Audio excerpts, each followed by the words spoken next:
Student, आज हम इस वीडियो के द्वारा संघ मोलस्का के बारे में जानेंगे। तो मोलस्का का मतलब होता है कोमल। मोलस्क का मतलब क्या होता है? कोमल यानी साफ।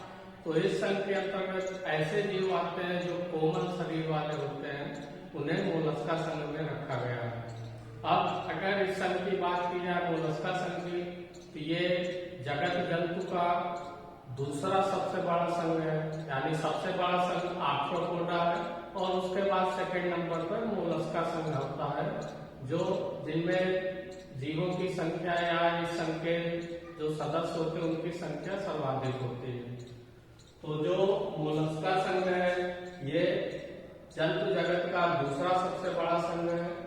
और अगर इनके लक्षणों की बात की जाए तो इसके जो अधिकांश सदस्य होते हैं वो समुद्री जल में पाए जाते हैं, कुछ सदस्य अलवणीय जल में और कुछ नम भूमि में भी पाए जाते हैं।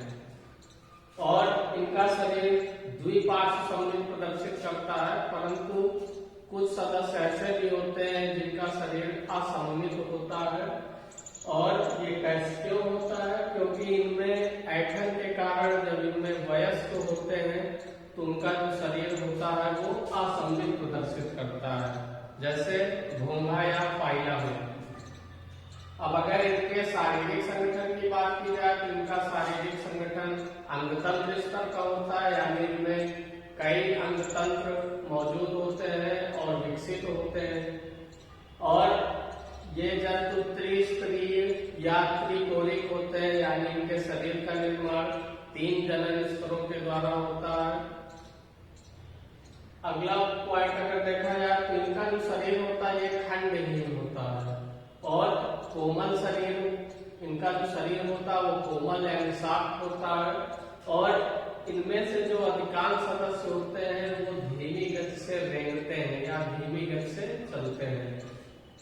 अगर इनका शरीर देखा जाए तो 3 भागों में डिवाइड होता है, सिर, पाद यानी पैर और आंतरांग। तो इन 3 भागों में इनका शरीर डिवाइड होता है। और शरीर के ऊपर एक पतली झिल्ली पाई जाती है जिसे मेंटल कहा जाता है। और मेंटल के चारों एक कठोर यानी हार्ड कैल्शियम से बना हुआ खोल या कवच पाया जाता है, जो इनकी, क्योंकि इनका शरीर कोमल होता है तो ये जो कवच होता है ये इनकी एक प्रकार से रक्षा करता है। और अगर इनके खोल में देखा जाए तो 1, 2 या 8 क्या पाए जाते हैं? फलक पाए जाते हैं। अब अगर इनकी जो बाह्य त्वचा होती है वो सिंगल लेयर होती है, यानी एक स्तरीय होती है और पश्चमाग युक्त होती है यानी सिलिएटेड होती है।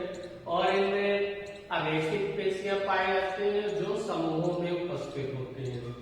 अगर देहगुहा की बात की जाए तो इनकी जो देहगुहा होती है वो सीलों प्रकार की होती है और छोटी होती है। और ये कहाँ पर पाई जाती है? केवल हृदय के चारों ओर और उत्सर्गी अंगों में, और जो उनके जननांग होते हैं वहां पर ही केवल देहगुहा पाई जाती है। अगर इनकी जंतुओं की बात की जाए तो ये गमन कैसे करते हैं? तो गमन करने के लिए इनमें मांसल और पेशीय पाद यानी पैर अधर तल पर स्थित होते हैं, जो इन्हें रेंगने के लिए या तैरने के लिए या बिल बनाने के लिए सहायक होते हैं।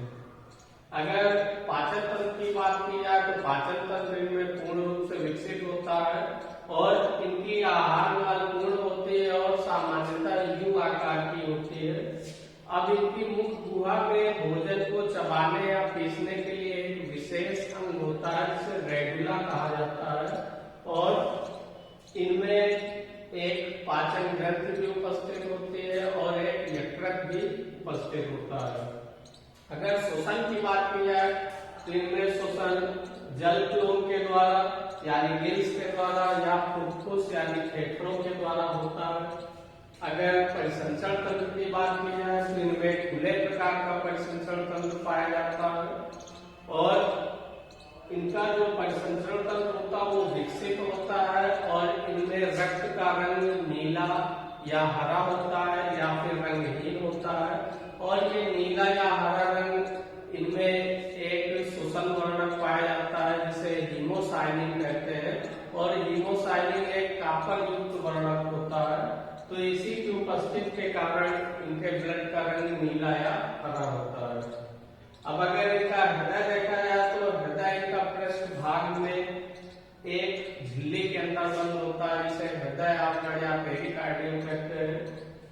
अगर उत्सर्जन तंत्र की बात की जाए तो इनमें जो उत्सर्जन अंग होता है वो वृक्क पाया जाता है, और ये वृक्क मेटानेफ्रेडिया प्रकार का होता है, या इसे हम बोजेनस के अंग या केपर की ग्रंथि भी कह सकते हैं, और इनका मुख्य उत्सर्जी पदार्थ अमोनिया है। अगर तंत्रिका तंत्र की बात की जाए तो तंत्रिका तंत्र भी इनमें विकसित होता है, और इनके तंत्रिका तंत्र में 3 जोड़ी गुच्छिकाएं पाई जाती है। कौन कौन सी है? फर्स्ट है प्रमस्तिष्क, सेकंड है पाद यानी फुट, और थर्ड है आंतरांग। तो जो ये गुच्छिकाएं होती है ये तंत्रिकाओं और संयोजक यानी कनेक्टिव द्वारा जुड़ी होती हैं। अब अगर देखा जाए तो इनमें संवेदी अंग भी पाए जाते हैं, जैसे नेत्र है, स्टेटोसिस्ट है और आस्ट्रेडियम है। तो ये इनमें संवेदना एक प्रकार से प्रदर्शित करते हैं या संवेदी अंग के रूप में पाए जाते हैं।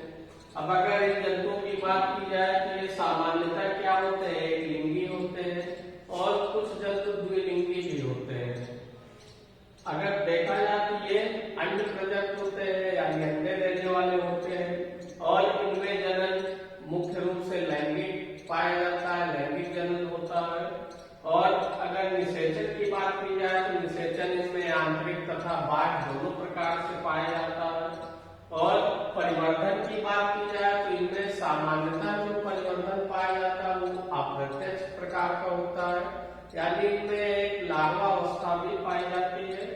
अब अगर इस संघ के देखा जाए कौन कौन से जंतु आते हैं तो घोंघा, एप्पल स्नेल कहते हैं इसे, पाइला घोंघा कहते हैं या पाइला कहते हैं, एप्पल स्नेल के नाम से जाना जाता है, सेवाग घोंघा, यूनियो, ऑक्टोपस और काइटन। एक होता है पिंक टाडा, तो पिंक टाडा से मोती प्राप्त किया जाता है, पर्ल जिसे कहते हैं, पर्ल या मोती प्राप्त होता है इससे। एक होता है सीपिया, लोलिगो, और भी इसके सारे कई सदस्य और भी होते हैं। तो इस प्रकार से ये मोलस्का संघ है। मोलस्का संघ के अंतर्गत ऐसे जंतु आते हैं जिनका शरीर कोमल होता है, और इनके ऊपर एक कठोर कैल्शियम से बना आवरण या रक्षा कवच होता है जो इनकी सहायता करते हैं। आप लोग इसका स्क्रीनशॉट ले सकते हैं।